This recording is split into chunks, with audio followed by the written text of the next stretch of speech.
serving up some of the strangest, richest, and most surprising meals on the entire frontier. 25 real foods. They served in Wild West saloons.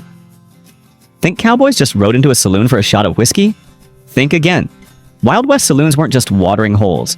They were the heart of frontier life. From deep-fried bull testicles to sourdough flapjacks carried in saddlebags, these aren't just campfire legends. They were real dishes served to real gunslingers. Join us as we uncover 25 cowboy recipes you never knew were actually on the menu at Wild West saloons. Son of a gun stew. This unique stew is a true symbol of the resourcefulness and nothing goes to waste spirit of cowboys and settlers. Son of a gun stew was made from every part of the animal, from the offal, heart, liver, marrow, and even the brains of a freshly butchered beef or veal. These ingredients were slow cooked in a rich broth with potatoes, onions, and sometimes carrots or wild herbs found along the trail. The name Son of a Gun might come from the fact that it was cooked on the trail with no proper kitchen tools, just what was available from a cowboy's gun, or simply as a humorous way to describe a dish made from whatever was left. This stew wasn't just a hearty, high-calorie meal. It was incredibly affordable. For cattle ranchers, it was a rite of passage, marking acceptance and integration into the cowboy community. A steaming pot of this nutritious stew provided essential energy after long, exhausting days on horseback, facing dangers and the harshness of nature. It didn't just warm the stomach, it warmed the soul, recalling the simple yet comforting one-pot meals of the settlers, where everything was utilized to the fullest, reflecting traditional values of frugality and resilience. This stew is a vivid testament to how people survived and thrived in the toughest conditions. Sourdough flapjacks. Imagine a classic cowboy breakfast where large, thick, and chewy pancakes became the fuel for a long day. That's sourdough flapjacks, also affectionately known as sinkers because they hit your gut like a rock, but kept you full for a long time. These flapjacks were made from naturally fermented sourdough, creating a distinctive, slightly sour taste, completely different from today's pancakes. The sourdough fermentation process not only helped the pancakes rise, but also served as a clever preservation method, eliminating the need for commercial yeast, which was hard to find on the frontier. They were often fried in bacon grease to enhance their rich flavor and crispiness. Served with molasses, lard, or canned fruit if available. Simple ingredients that provided the necessary energy and sweetness for a harsh life. These sinkers weren't just a dish. They were a symbol of the pioneers' resourcefulness, adaptability, and perseverance. When we think of sourdough flapjacks, we don't just remember a meal, but also feel the warmth, fullness, and gratitude of those who lived and worked in scarcity, where every meal was a priceless gift. Chuckwagon coffee. Chuckwagon coffee, also known as tar water or six-gun coffee due to its thick consistency, wasn't just a drink, it was the lifeblood of trail life. This coffee was brewed extra strong, typically by adding coffee grounds directly to a tin pot of boiling water, then simmering until a rich aroma filled the air. To settle the grounds to the bottom, all sorts of tricks were used, adding crushed eggshells, ground beans, a pinch of salt, or even a piece of rawhide. These unique methods weren't just survival hacks, but showed creativity in scarce circumstances. This coffee kept cowboys and travelers alert, helped ward off hangovers after long nights, or simply pushed through the exhaustion of long journeys. Sometimes a bit of whiskey was added to fix the bitterness or boost the kick, turning it into a crude but effective energy cocktail. For many, Chuckwagon coffee wasn't just a cup of joe, but a memory of misty mornings on the prairie, of camaraderie, and of stories told by the campfire light. It represents the indomitable spirit, resilience, and ability to enjoy simple pleasures in the harsh life of the Wild West. Fried salt pork and beans. This was the backbone of frontier life. A simple yet incredibly effective and filling meal that gave cowboys enough strength to work from dawn till dusk. Salt pork was the easiest meat to preserve without refrigeration, becoming a primary protein source for thousands of laborers. Thick slices of salt pork were cut and fried until crispy, golden, and fragrant. Then they were placed over hot stewed beans, often pinto or navy beans, slow cooked with molasses, onions, and lard to enhance flavor and richness. This dish was not only easy to prepare, but also extremely popular, so much so that an 1886 cookbook called Cooking for Profit included its recipe, emphasizing its simplicity and effectiveness. Many saloons even serve this dish 24/7, becoming a reliable lifesaver for anyone needing a quick, hot, and filling meal, whether in the early morning or late at night. For a nostalgic audience, this dish evokes traditional values of hard work, simplicity, and gratitude for life's smallest blessings. It's an authentic slice of the unglamorous but meaningful life of those who built America. Which of these dishes do you think would be a true lifesaver for a cowboy after a long, tiring day in the saddle? Share your thoughts in the comments below. Prairie oysters, Rocky Mountain oysters. Not seafood, but an exclusive Wild West delicacy. Prairie oysters, also known as Rocky Mountain oysters, are deep-fried bull testicles. This dish symbolizes the toughness and grit of men on the frontier. To prepare, bull testicles were carefully cleaned, thinly sliced, then coated in flour and basic seasonings before being deep-fried until golden and appealingly colored. The origin of this dish is tied to cattle branding festivals where young bull calves were castrated. Instead of wasting them, these parts were fully utilized, reflecting the nothing goes to waste philosophy of frontier inhabitants. While the name might seem curious or off-putting to many today, at the time, enjoying prairie oysters was not just a meal but a way to show courage, integration, and a willingness to face challenges. This is a dish rich in history and culture, depicting a unique aspect of cowboy life where everything had value and was maximized for survival and development. Rabbit stew. When beef or other livestock meats became scarce or too expensive, rabbit meat became a common and practical alternative in the Wild West. Rabbit stew was a dish that utilized abundant natural resources, showing the flexibility of frontier cuisine. Rabbit was stewed with potatoes, onions, carrots, and sometimes turnips or wild herbs found, creating a warm, nutritious stew. The rabbit was often browned in lard before being slow-cooked for hours, making the meat tender and flavorful. What's special is that some eateries in New Mexico and Arizona were even more creative, adding chili, cumin, and garlic to the rabbit stew, creating a unique blend of cowboy cuisine with Mexican and native traditions. This cultural fusion not only enriched the flavor but also told a story of interaction between communities on the frontier. This stew not only fed the people but also symbolized adaptability, the ability to utilize natural resources, and the diversity of Wild West culinary culture. Squirrel fricassee. Squirrel meat, a cheap and abundant protein source in many forested areas of the Wild West, became the main ingredient for squirrel fricassee, a unique and flavorful cream stew. To prepare this dish, squirrel meat was often lightly fried to create an outer crust and retain the meat's sweetness, then slow simmered in a rich, creamy sauce. This sauce was usually made from the pan drippings during simmering, combined with flour and milk, creating a smooth, rich mixture that coated each piece of squirrel meat. This dish was typically served with hot biscuits or cornbread, perfect for soaking up the flavorful sauce, providing a filling and warm feeling. Squirrel fricassee is a prime example of the resourcefulness of Native Americans and settlers in utilizing every available natural resource to sustain themselves. It's not just a dish, but a story about living close to nature, about the ability to turn seemingly simple ingredients into a delicious and nutritious meal. For the audience, this dish can evoke feelings of simplicity, self-reliance, and the hidden beauty in the rustic cuisine of a bygone era. Pickled eggs. If you've ever watched Wild West movies, you've probably seen opaque glass jars lined up on the saloon bar.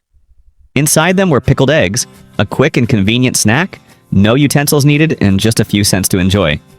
These were hard-boiled eggs steeped in a special vinegar solution, mixed with salt, mustard seeds, pepper, garlic, and sometimes beet juice or chili for added color and a spicy kick. Pickling not only preserved the eggs longer without refrigeration, but also created a unique sour, salty, spicy flavor that tantalized the taste buds and served as a perfect appetizer for a drink. For cowboys and nomads, pickled eggs were an ideal choice due to their convenience and ability to provide quick energy. They were a part of saloon culture where people could quickly refuel and continue their journey or their fun. Corn Dodger biscuits. Corn Dodger biscuits, also known as Johnny cakes in some regions, are a distinctive frontier biscuit, deeply influenced by Native American communities. These biscuits were handcrafted from basic ingredients like cornmeal, boiling water, and a pinch of salt, sometimes with added bacon grease or lard for extra flavor and richness. They could be fried on a cast iron griddle or baked over a fire, creating a crispy outer crust and a soft interior, with a characteristic smoky flavor and a hint of sweetness from the cornmeal. Corn Dodger biscuits were not just a dish, but an essential part of every Wild West meal, serving a role similar to bread today. They were versatile, eaten plain, dipped in molasses, or used as an edible plate to pile stews or beans on, helping to maximize food and waste nothing. This dish is a testament to the creativity and adaptability of frontier people in creating filling, convenient meals from readily available ingredients. It evokes a time when simplicity and efficiency were paramount, where every bite was not just nourishment, but a part of survival culture. Among these unique dishes, which one are you most curious to try? Share your thoughts in the comments, we'd love to know. Hardtack and gravy. Hardtack was a notorious survival biscuit known for its extreme hardness, earning it the nickname toothbreakers. They were made from the most basic ingredients, flour, water, and salt, then baked dry and hard to preserve for very long periods. It was a staple food for soldiers, sailors, and long-distance travelers due to its durability. However, in saloons, hardtack was significantly upgraded to be more palatable and appealing. To soften this super hard biscuit, saloon cooks would soak them in water or hot broth until they were soft enough to eat. Then, the softened hardtack pieces were topped with a hot, rich gravy, often made from salt pork fat, flour, and pepper. This dish offered a civilized taste and a warm, filling sensation after days of meager eating on the trail. Hardtack and gravy was not just a meal but a symbol of recovery, a moment of rest and replenishment after arduous journeys. It brings to mind the contrast between the harshness of life on the trail and the warmth and comfort a saloon could provide. Buffalo roast. In the early years of westward expansion, buffalo or bison meat was not just an important food source but a premium dish, demonstrating status in saloons near railroads or hunting camps. Buffalo meat is very lean, dark red, and has a rich, distinctive flavor compared to domesticated beef. It was often roasted over an open fire or in a cast iron oven until perfectly cooked, fragrant, and with an appealing outer crust. Specifically, the buffalo hump was considered the best part, with tender meat and a unique flavor, often reserved for discerning or well-heeled customers. However, the popularity of this dish also contributed to pushing the buffalo species to the brink of extinction in the late 1800s. A sad truth, but a part of Wild West history. This dish was not just a hearty feast, but a slice of the ecosystem and the changes brought by humans. Buffalo roast can evoke images of vast wildlands of abundant resources, but also serves as a reminder of the consequences of over-exploitation. Biscuits and molasses. Simple, sweet, and incredibly filling, biscuits and molasses was a classic Wild West dish, likened to frontier fuel. Biscuits were made from flour, lard, salt, and water, or buttermilk, then baked hot and fluffy. While still warm, these biscuits were split open and generously drizzled with thick, dark molasses, creating a unique flavor combination of the rich sweetness of molasses and the subtle saltiness of the biscuit. Molasses was an abundant source of sugar and carbohydrates, providing quick energy and one of the few popular desserts when fresh fruit or elaborate pies were unavailable. For many, especially children, this dish was not just a meal but a simple joy, a taste of childhood and rare sweetness in a harsh life. Biscuits and molasses is a testament to the creativity in using the most basic ingredients to create a delicious, nutritious, and comforting dish. It represents the simplicity yet abundance of emotion in frontier meals, where every moment was cherished. Fried calf brains. While it might seem like a strange, even daunting dish today, fried calf brains were a prime example of the Wild West's nothing goes to waste philosophy, and were even considered a delicacy in some towns. Calf brains, after careful cleaning, would be sliced and coated in flour or cornmeal with basic seasonings, then fried until golden and crispy on the outside with a tender interior. The popularity of this dish was especially evident in areas with German, French, or Mexican cultural influences, where brain dishes were already part of traditional cuisine. It not only provided valuable fats and energy, but was also a way to fully utilize parts of livestock often discarded. For cowboys and settlers, this was a nourishing meal, sometimes a worthwhile change of pace after long days of only eating salted meat and beans. Fried calf brains serve as a reminder of the diversity and adaptability of historical cuisine, while also evoking stories of cultural exchange and the resourcefulness of those who lived in that era. Miner's pot pie. Miner's pot pie was not just a dish, but the closest thing to a homemade meal that miners and cowboys could find in Wild West saloons. This was a hearty, affordable, and particularly easy-to-make dish in large quantities to serve dozens of people at once. It typically used meats like beef, rabbit, or squirrel, slow-cooked with onions and available vegetables like potatoes and carrots. This rich stew filling was then poured into a sweet pie crust or topped with soft biscuits, forming a large baked pie. When baked, the crust was golden and crispy, with a hot, steaming meat filling inside, providing a sense of warmth and satisfaction after a long day of hard work in the mines or on the prairie. This dish not only provided energy, but also brought a feeling of being cared for, of eating a truly comforting meal like at home. Miner's pot pie symbolizes care, efforts to bring comfort and warmth to the hardworking people on the frontier. Game jerky, venison, elk, antelope. Before today's convenient snack packs, the Wild West had game jerky, the original bar snack, and a symbol of self-reliance. These were thin slices of venison, elk, or antelope, seasoned with salt, pepper, chili, and herbs, then smoked and sun-dried. This process removed almost all moisture, turning the meat into dried, chewy pieces that could be preserved for extremely long periods without refrigeration. Game jerky was not just a snack, but a rich source of protein and energy for cowboys, hunters, or travelers on long journeys, where carrying fresh food was impossible. The rich, salty, and slightly spicy taste of dried meat offered a unique culinary experience, reflecting a life connected to hunting and the harshness of nature. What's special is that this dish didn't need heating. It could be eaten directly anytime, anywhere, demonstrating maximum practicality. Game jerky evokes images of adventures, endless journeys, and the free spirit of the Wild West. If you had a time machine, which Wild West saloon would you visit and what would you order? Share your imaginary experience in the comments below. Wild turkey and dumplings. When beef was too expensive or scarce, wild turkey became a valuable and common protein source in the Wild West, especially in forested areas. Wild turkey and dumplings offered the closest feeling to a Sunday dinner at home for cowboys and settlers far from home. Wild turkey meat was slow-cooked for hours until tender, then shredded and added to a rich broth. The broth was seasoned with herbs, onions, garlic, and pepper, creating a fragrant, appealing flavor. The highlight of the dish was the soft, fluffy dumplings made from flour, dropped into the soup at the very end. These dumplings soaked up the broth's flavor, providing a filling and comforting sensation. This dish is a symbol of abundance, of moments gathered together and enjoying the taste of a cozy meal like back home. It evokes emotions about family, traditional values, and the warmth pioneers always yearned for in their arduous lives. Cornmeal mush with tallow drizzle. Cornmeal mush was a simple, affordable, yet incredibly filling dish, an indispensable breakfast or snack for pioneers in the Wild West. Cornmeal was slow-cooked in water or milk until thick and creamy, forming a warm porridge. Then the mush was poured into a mold, cooled and solidified, then sliced thickly. These slices could then be fried until golden and crispy on the outside, while remaining soft on the inside. This dish was often served with molasses or syrup for sweetness, but the traditional and more common way was to drizzle hot tallow rendered beef fat over it. Tallow not only added richness, but also provided essential energy and fat for those doing heavy labor. Cornmeal mush with tallow drizzle not only kept one warm and full, but also symbolized simplicity, self-sufficiency, and the ability to utilize every ingredient for survival. Dried apple pie.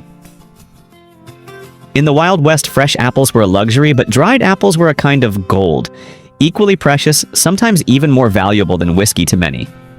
Dried apple pie was a rich, flavorful dessert, created with the ingenuity of frontier people.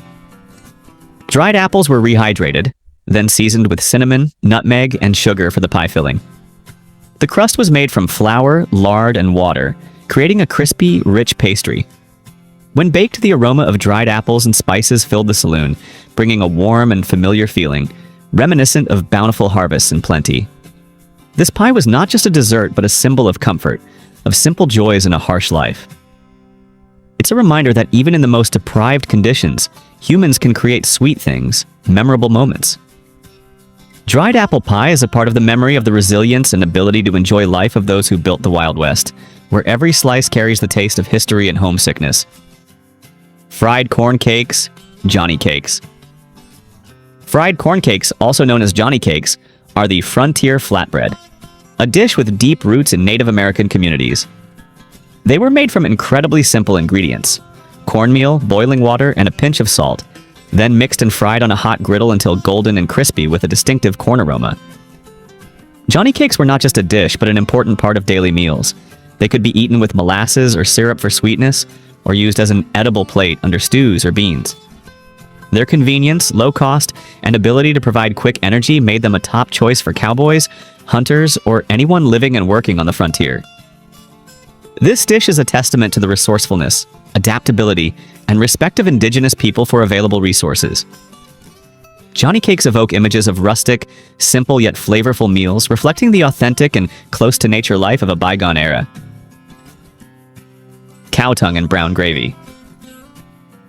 Today, beef tongue might seem like a rather unusual dish to many, but in Wild West saloons it was a premium delicacy, favored by connoisseurs or those with status. Beef tongue was carefully prepared, boiled with seasonings and onions until tender, then peeled, sliced, and lightly pan-fried to create an outer layer. Finally, these tongue slices were generously covered in a thick brown gravy, often made from meat drippings, flour, and spices, creating a rich, savory flavor. Cow tongue and brown gravy was often served to experienced cowboys, big-winning gamblers, or sheriffs, those who could afford a more special meal. This dish not only provided nutrition but was also a comfort food after long days of hard work or intense shootouts. It testifies to the diversity of Wild West cuisine, where even seemingly strange dishes could become symbols of luxury and status. It evokes stories of differing tastes and lifestyles of people from a bygone era. Pinto bean chili without tomatoes. This is an authentic frontier-style chili, a dish that people praised as a red bite-back bowl of chili. What makes this chili special is that it did not use tomatoes, which were hard to find or expensive in the Wild West before canned tomatoes became common. The dish primarily consisted of pinto beans, crushed dried chilies, and beef, slow-simmered for hours until the ingredients melded together, creating a rich, spicy, and incredibly warming flavor. Pinto bean chili was not just a mere dish, but was also advertised as both medicine, a legend, and a marketing tool to attract customers to saloons. It provided abundant energy, helped combat the cold of frontier nights, and was an important source of nutrition for hardworking people.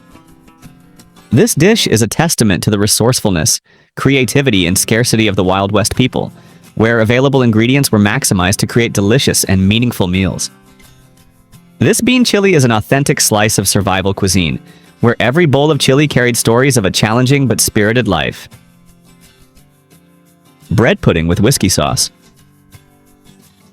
This was a clever and sophisticated dessert, demonstrating the chef's care and bringing warmth and kindness to those far from home. Bread pudding with whiskey sauce was made from seemingly leftover ingredients: stale biscuits, old bread, or leftover cornbread. These pieces were soaked in a mixture of milk, sugar, and eggs, then baked until golden, soft, and fragrant. What made this dish special was the whiskey sauce. This sauce was made from whiskey, sugar, and butter, melted and drizzled over the hot bread pudding just before serving.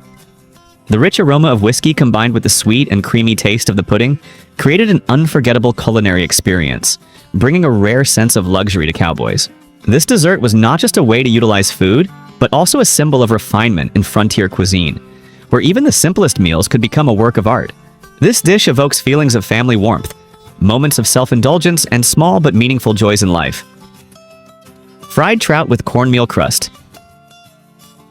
In mountain towns near rivers where trout was abundant, fried trout with cornmeal crust offered a rare, delicate, and fresh taste for cowboys, making them feel like they were dining at a fine dining restaurant. Freshly caught trout was cleaned, then coated in seasoned cornmeal. This cornmeal crust not only made the fish crispier, but also added a distinctive flavor, a popular cooking style in the Wild West. The fish was then fried in lard until golden, fragrant, and with a crispy outer crust. Fried trout was often served whole, accompanied by pickled onions or boiled potatoes. Simple side dishes that balanced the flavor and provided extra nutrition. This meal demonstrated the diversity of frontier cuisine, not limited to red meat and stews, but also including delicious fresh freshwater seafood. It evokes images of clear rivers, pristine nature, and the ability to enjoy valuable gifts from the land and sky for those who lived in that era. Gooseberry cobbler. Gooseberry cobbler was a sweet and flavorful dessert of the wildlands, baked into a soft, warm dish that brought comfort after long days. Gooseberries grew wild in many areas of the Wild West, and they were harvested to make the pie filling. Gooseberries were cooked with sugar until they formed a sweet, slightly tart jam filling. This jam filling was then poured into a cast iron skillet and topped with a thick layer of dough, forming a soft, baked crust. When baked, the pie emitted an enticing aroma and could be served with fresh cream if available, a rarity on the frontier, or simply sprinkled with sugar. This dessert was not only a way to utilize abundant natural fruit, but also a symbol of sweetness, of relaxing moments, and of enjoying life amidst wild nature. Gooseberry cobbler is a part of the memory of simple but meaningful meals, where the flavors of nature blended with human ingenuity to create joy. Scrapple. Scrapple was an economical but incredibly filling breakfast dish that appeared in Wild West saloons from the late 1800s, with deep roots in Mid-Atlantic and Pennsylvania Dutch communities. This dish was a celebration of resourcefulness, made from pork scraps, liver, parts often discarded, combined with cornmeal and spices. This mixture was then pressed into a thick loaf, cooled, sliced, and pan-fried until crispy. When fried, scrapple slices had a crispy outer crust and a tender interior, with a rich, savory flavor providing a large amount of energy for a hard day's work. This dish was not only cheap and easy to make in large quantities, but also very popular among those who needed a quick and nutritious meal. Scrapple is a testament to the fact that nothing goes to waste, and culinary creativity can transform seemingly unappealing ingredients into a beloved dish. It evokes stories of frugality, traditional values, and the self-reliance of those who built the country from the toughest conditions. These dishes may have disappeared from today's menus, but they are an indispensable part of American culinary history, reflecting resourcefulness, resilience, and even moments of joy on the frontier. If this video has ignited your passion for the Wild West, don't forget to hit like and subscribe so you don't miss our next historical culinary journey. Thanks for watching, and we'll see you soon.